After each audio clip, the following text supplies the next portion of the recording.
value-value yang kita ingin sampaikan itu, bahwa nilai kekeluargaan itu. Makanya tadi ketika ditanya kalau saya pribadi apa sih gitu, bahwa kekuatan menyayangi anggota keluarga itu harus.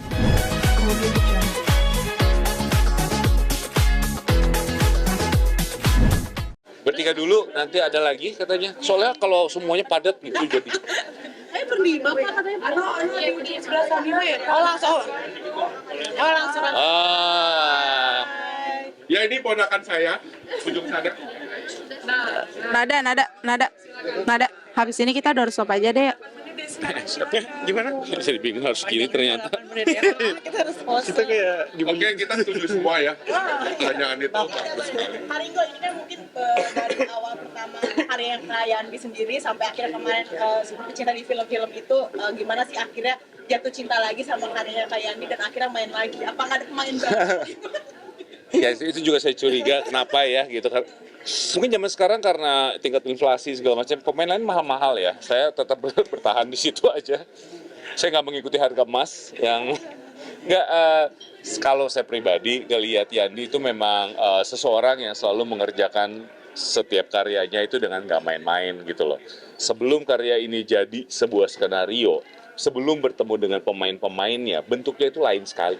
Yandi selalu membiarkan dan mengizinkan kita untuk selalu berdiskusi bahkan sampai bisa merubah skenarionya. Kenapa? Kenapa bisa berubah seperti itu? Karena pemain-pemain yang ada di sini semuanya punya rasa gitu loh. Yandi menulis dari satu kacamatanya dia. Ketika bertemu dengan pemain-pemain, akhirnya bisa menjadi milik bersama. Banyak nggak proyek yang seperti itu? Saya bisa bilang jarang. Kenapa? Kalau seandainya sebuah proses selalu seperti ini, gue kalau boleh masukin film dia aja. Karena menyenangkan bagaimana hubungan kenal dengan pemain-pemain yang di sini dan kita dibiarkan untuk berinteraksi yang benar yang tadi kata Ciko, nggak hanya cuma sekedar kerja gitu loh, punya hubungan yang jauh lebih dalam. Dari situ itu adalah seperti mengerjakan sebuah proyek yang ideal. Komunikasi ini dari karya Kak Yandi sendiri apa sih dari keluarga Cemara sama jatuh cinta seperti di film sama yang ini nih? Yandi itu selalu memegang teguh nilai kekeluargaan ya gitu. Karena kenapa dia bilang kenapa sih kan sesuatu yang lo omongin itu selalu ada hubungannya dengan keluarga, suami istri, hubungan pacaran menuju suami istri, bapak anak, kakak adik dan segala macam.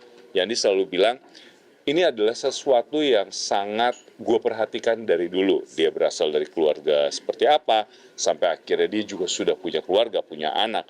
Begitupun dengan, kalau misalnya, kenapa saya selalu punya ruang diskusi sama Yandi? Karena apa yang kita lakukan sama.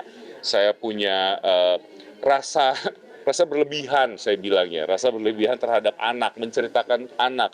Nggak banyak teman-teman saya yang kalau menceritakan anak seperti kayak nggak terlalu banyak dibicarakan. Sedangkan buat kami orang tua menceritakan anak itu adalah sesuatu yang sangat berharga sekali gitu loh. Dan banyak kan sekarang kalau misalnya udah mulai muncul banyak sekali orang yang bilang, gue nggak suka anak kecil, gue nggak ada apa. Oh ya bebas, tapi kebetulan tipenya lain aja. Kebetulan kami di sini adalah banyak orang tua yang senang sekali membicarakan tentang anak. Jadi bagaimana cerita itu akhirnya dituangkan ke dalam sebuah karya yang sekarang adalah 1 Kakak 7 Ponakan sehingga konfliknya jelas gitu. Tapi Haringgo dan Bima ini pernah nggak sih merasakan mungkin ada di situasi yang namanya sandwich generation? Karena kan sampai sekarang pun anak mungkin 17 di bawah mereka sudah merasakan hal seperti itu. Kalian punya relate yang sama dengan kehidupan ini ya? Ada nggak? Kalau saya sih aman deh. Aman. Udah aman. Enggak aman-aman. Ya mungkin kalau dengar dari cerita teman-teman, ya banyak sih. Karena kan kebetulan saya baru lulus. Ya mungkin banyak teman-teman saya yang sudah mungkin nggak kuliah dulu, mungkin mereka kerja dulu karena mungkin keluarganya bagaimana. Mungkin ada, mungkin banyak, pasti menurut saya banyak yang relate. Tapi kalau untuk saya pribadi, alhamdulillah aman.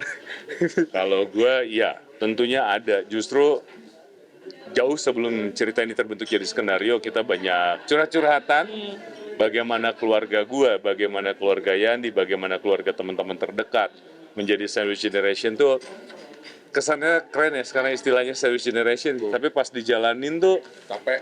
wah iya, bingung gitu loh. Bingung antara emang harusnya gimana sih gitu loh. harusnya tiba-tiba bagaimana itu menjadi tanggung jawab kita, bagaimana jadi beban kita, bagaimana kalau kita menjadi sedikit orang yang nggak terlalu peka, apakah itu lebih menguntungkan, bagaimana kalau kita terlalu peka, apakah itu juga merugikan. Nggak ada yang bisa ngomong nih benar atau salah gitu. Yang bisa dilakuin ya kita mencoba untuk supaya apa ya, supaya semuanya baik-baik aja, terutama kalau misalnya ada di tengah keluarga gitu. Sebagai anak tuh harus gimana sih, sebagai orang tua tuh harus kayak gimana sih gitu. Sedikit banyak pelajaran pentingnya buat saya pribadi, suatu saat saya pengen jadi orang tua yang sebisa mungkin nggak merepotkan anak, bahkan kalau bisa tidak meminta apa-apa, mudah-mudahan ya, mudah-mudahan. Itu kan gambaran cita-citanya. Tapi dari film ini kira-kira apa sih yang bisa dipetik dari orang tua? Banyak banget yang bilang kalau orang tua juga tetap butuh orang tua kok, atau misalkan mereka punya kesalahan tetap harus dimaafkan gitu.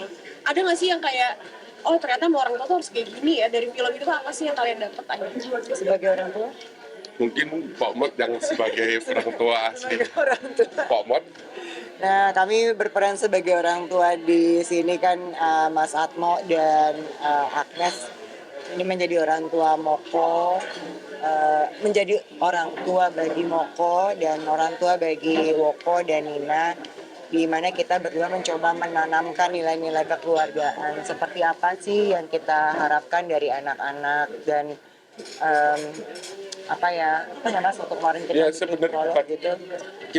kita kemarin sempat berdiskusi bagaimana kita menjalankan keseharian kita bersama mereka. Bukan keluarga yang ketat, bukan keluarga yang penuh aturan gitu, tapi ada value-value yang kalian tidak boleh langgar. Ini value yang sudah kita tanamkan dari kecil supaya kalian tetap ada jalurnya. Ya. Bukan keluarga yang kaku. Kita juga bercanda, kita juga guyon-guyon segala macam. Tapi ketika value keluarga kita dilanggar, disitulah kita harus melakukan sesuatu. Gimana caranya? Itu sih. Ya. Nah, itu yang kita sepakati juga, yang ingin kita kita sampaikan kepada karakter-karakter nanti yang akan melanjutkan gitu ya. Amin. Value-value yang kita ingin sampaikan itu, bahwa nilai kekeluargaan itu. Makanya tadi ketika ditanya kalau saya pribadi apa sih gitu, bahwa kekuatan menyayangi anggota keluarga itu harusnya bisa mengatasi segala situasi, sama seperti bagaimana keluarga Atmo yang nantinya akan dipimpin oleh Moko itu menghadapi segala situasi yang sangat menghimpit, tapi dia selalu menjalankannya dengan semua kebahagiaan dan bukan menjadi sebuah beban gitu. Kalau kita cuma kasihan sama Mokonya aja sih, sama Cikonya aja untuk berperan sebagai Moko gitu. Pak Rino kan tadi udah ada notice ya, sebisa mungkin ke depannya nggak mau menyusahkan anak, atau dalam kata lain semoga anak tidak menjadi sandwich generation ya. Udah ada persiapan apa gimana Kang? Nah, tidak ada. Nggak, sebenarnya pengennya idealnya seperti itu. Kedepannya kan nggak ada yang pernah tahu ya, gitu. Nggak ada yang pernah tahu. Beberapa kita dari sosial media sekarang banyak banget ngebahas ada video-video haru, kayak misalnya baru beberapa bulan saya bisa menabung setelah adik saya setelah lulus kuliah, baru beberapa bulan bisa nabung. Itu adalah kebahagiaan yang nggak bisa diukur sama siapapun gitu.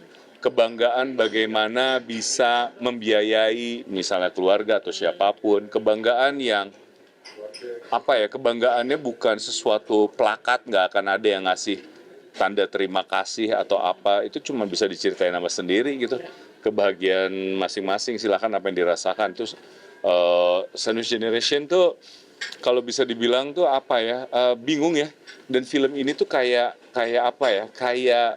film yang mau mengerti sekali dan mau memeluk kamu yang benar-benar merasakan kamu, ataupun kamu yang menjadi beban yang mengalami Sandwich Generation. Dan kalaupun enggak juga, ini bisa jadi film yang sangat bagus untuk tahu nilai keluarga gitu loh.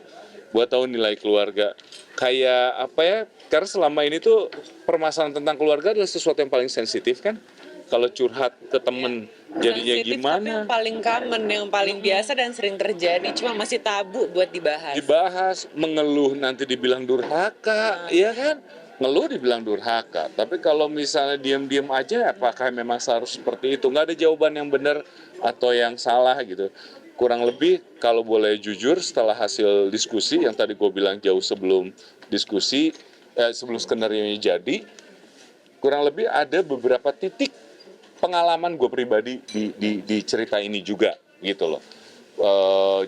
Rasa semua dari temen-temen Yandi selalu mau nangkep itu gitu loh. Sehingga karakter gue jadi Eka. Kenapa? Gue malah melihat karakter Eka ini adalah karakter yang apakah ini paling normal ya? Apakah karakter semua orang harusnya seperti ini ya? Karena makin kesini karakter Eka tuh kayak paling realistis gitu loh. Yang I wish ya. Bener. Gitu.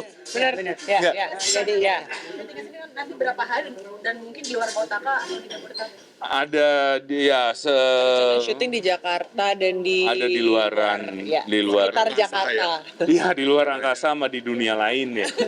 Gitu. Oke, terima Aduh, kasih. amit-amit coy. Boleh minta shout out ke medianya untuk doa. Oke. Mau syuting. Syutingan akan dimulai beberapa hari lagi. Tanggal 5 itu adalah syuting hari pertama dan jadi kami pribadi meminta teman-teman mohon doa dan restunya untuk kami menjalani 1 kakak 7 keponakan sehingga bisa dinikmati hasilnya nanti secara hasil terbaik. Amin. Doain semuanya, Mas.